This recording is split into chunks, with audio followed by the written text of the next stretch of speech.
जातीवादी ग्रामपंचायतच्या नावानं ग्रामपंचायतच्या नावानं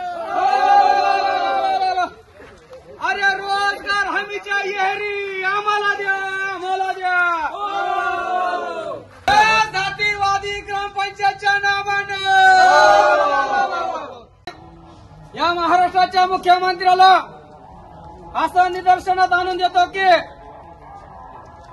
अनुसूचित जातीच्या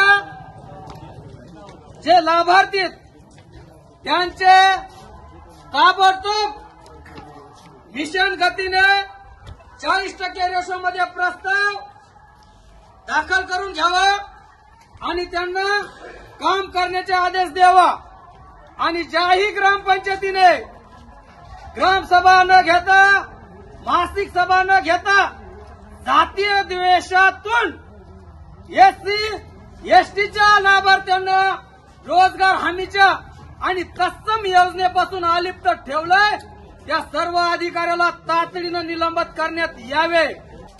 या ठिकाणी इथल्या बीडीओची मी महाराष्ट्रातल्या कलेक्टर साहेबांना, सीओ मॅडमला आणि नागपूरच्या मुख्य मनरेगा मुख्य आयुक्त साहेबांना विनंती करतो की त्यांनी तात्काळ सर्व ह्या बीडीओची चौकशी करावा आणि त्यांच्यावरती अनुसूचित जाती आणि जमाती यांना पत्र देऊनही अलिप्त ठेवलं.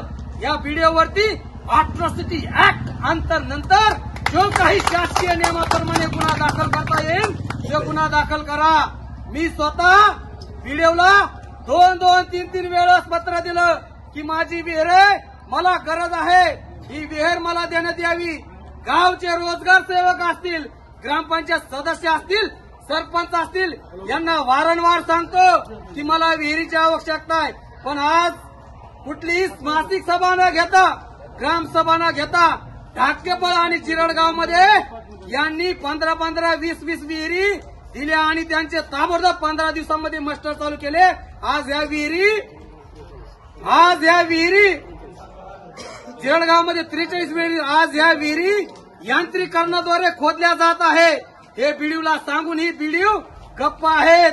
मग आज आमच्यासारख्या सर्वसामान्य माणसाला प्रश्न निर्माण होतो की या देशामध्ये काय हुकुमशाही आली काय का तानाशाही आली.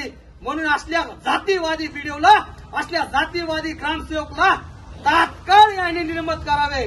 नाहीतर आम्ही हेच आंदोलन महाराष्ट्राचे जे मुख्य आयुक्त आहेत नागपूर, पुढच्या महिन्यामध्ये आम्ही या ठिकाणी आंदोलन करू. मी असं जाहीर करतो. मी बीडीओला 15 दिवसापूर्वी पत्र दिलंय तरी बीडीओ या ठिकाणी निवेदन घ्यायला तयार नाहीत. म्हणून अशा बीडीओच्या नावानं या ठिकाणी नग्न आणि बॉम्ब मार आंदोलन करतो. बॉम्ब बीडीओच्या नावानं.